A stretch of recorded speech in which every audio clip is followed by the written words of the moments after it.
You've probably heard of the Rothschilds, that famous banking family who financed Europe's wars, indebted kings, and quietly shaped politics from behind the scenes. But very few people know this.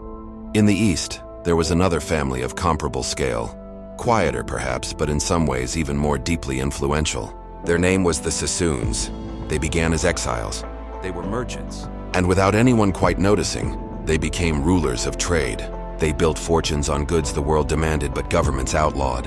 Before the concept of a global economy even existed, they were already living inside it. Welcome to Economy and History. This is where money, power, and history intersect. And here, no story is ever black and white. The story of the Sassoons doesn't begin in London or New York.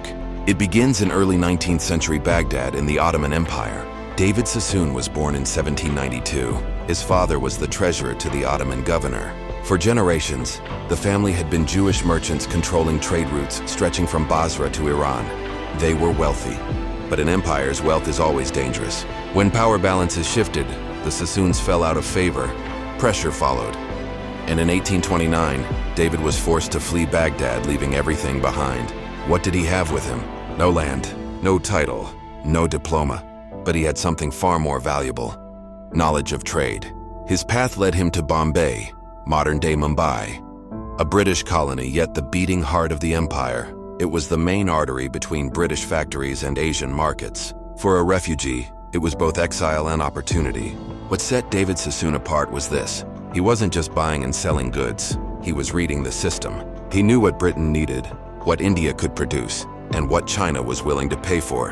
And he understood one crucial truth: instability is a goldmine for those willing to take risks, as long as you have the courage to stay when everyone else runs. He started small: cotton, yarn, textiles, anything moving through the ports.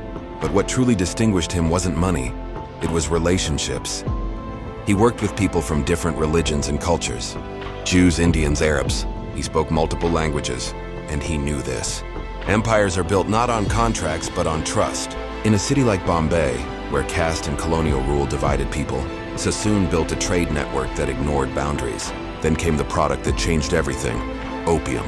The British East India Company was already in the business. Opium grown in India was shipped to China, where addiction spread rapidly. The Chinese government banned it, but demand never declined. Smuggling expanded, and Sassoon entered this world not at street level, but from behind the desk. He didn't sell opium. He didn't run ships. He financed the trade. He put up the capital, arranged the insurance, made the commerce possible. He was the banker behind the trader, the invisible force behind the empire. David Sassoon and Co. became the backbone of Britain's China trade. By the 1840s, its ships were crossing oceans under the British flag. Some say he profited from human suffering.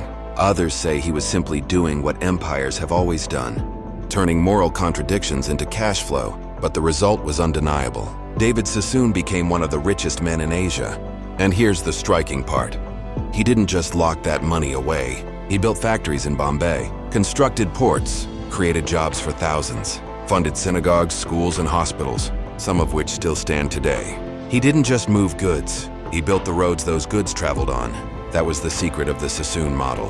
Profit wasn't the goal, it was the tool. Money was transformed into permanence.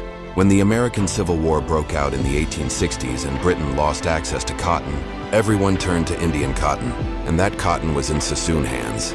Every global crisis became a new opportunity for them. But success breeds envy, and empires never like sharing power. The East India Company watched them closely. Chinese officials despised them. Rival merchants undercut prices. Yet the Sassoon network didn't collapse. Because it wasn't just a network, it was a family.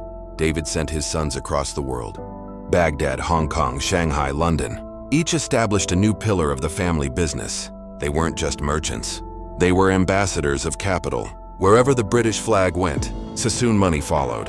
When David Sassoon died in 1864, his family had become a global financial dynasty. His eldest son, Elias, expanded into China, positioning himself in ports forcibly opened by the Opium Wars. Shanghai was a strange city at the time, half Chinese, half Western, sustained by opium, silver, and debt. And the Sassoons were at its very center.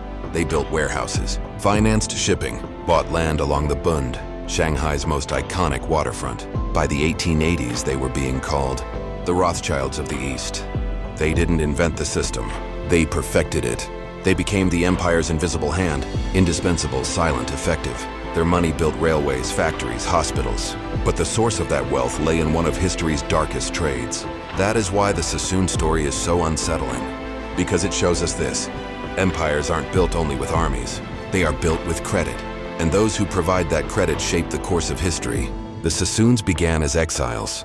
They lived like an empire, but they also left behind a warning.